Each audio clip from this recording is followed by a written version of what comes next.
From co-founder of Microsoft to billionaire philanthropist Bill Gates has been in the public eye for decades. A new book draws upon hundreds of interviews with current and former employees at the Gates Foundation, Microsoft, and more to share an inside look at the man behind the public persona. It's called Billionaire, Nerd, Savior, King, Bill Gates and His Quest to Shape Our World. It was written by New York Times journalist Anuprita Das, and she joins us this morning. Thanks for being with us. Good morning. Thank you, Larry. Thank you, Robin. So, I was just going to say, I was thinking about how my book, I was wondering if my book is an immersive journey, like The Wedding. Oh, yeah. That's quite a journey. I'm sorry you had to listen to that insightful conversation before you came on. It was fun. You know what? I think, when you think of Bill Gates, we always thought of this seemingly nice, smart guy who is very generous. What happened? Well, he's always been a complicated and nuanced character, just as you would expect with anyone else. I think what's happened is that as he has been in these, various public guises throughout the decades, he's gotten a lot more attention. And as a global philanthropist, I think there's a lot of scrutiny on what you do and how you do it. And when you have so much money, you can kind of really set agendas and skew priorities of the organizations that you're giving money to. And so I think in the course of that, a lot of what he did came to light. And then when the divorce happened, I think you started getting a lot of skeletons, tumbling out of the closet, news of his personal affairs.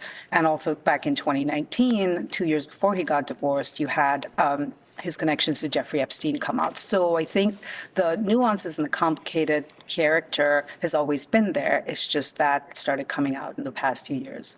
Let's talk about the impact of all of that on the Gates Foundation, which is, philanthropy is great, and especially when people give a lot of money to philanthropy. Talk about how it is when there's so much money, though, it sets the agenda for things like health care. Talk about the impact of that. Yeah, Robin, that's a great question because I've wondered about this, and it was interesting to find during the course of my reporting how much the Gates Foundation contributes to the World Health Organization, for instance.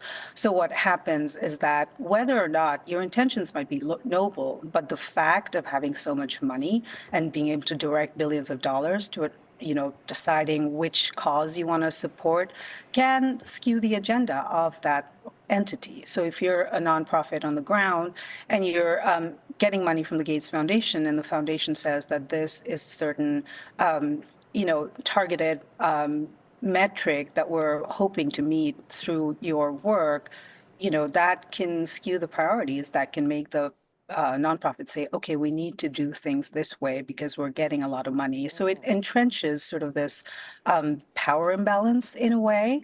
So I think that is one significant way in which I would say the Gates Foundation's, the critiques of the foundation have become quite trenchant in recent years. So where are we on his giving pledge of asking all these billionaires to donate X number of dollars? Did that come to fruition? And is there any enforcement mechanism of that, or is it just an idea? I mean, I would say, Larry, it is definitely just an idea. It was never a legal commitment. It was supposed to be a morally binding, pledge that billionaires made to commit to giving half or all of their fortunes to charity during their lifetime or upon their deaths. And you have to remember that this came right after the financial crisis. So I think there's a lot of moral, points and credibility that billionaires had by signing up to say that they would do this.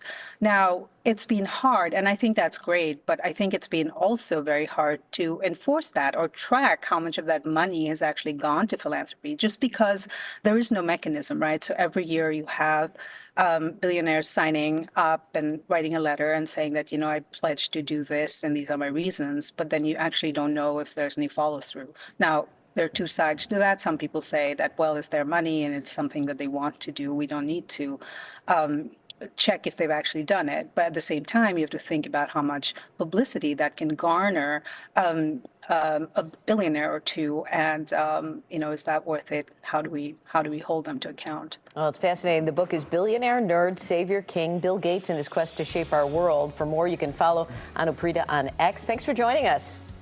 Thank you, Larry. Thank you, Robin. Thank you. We'll be right back.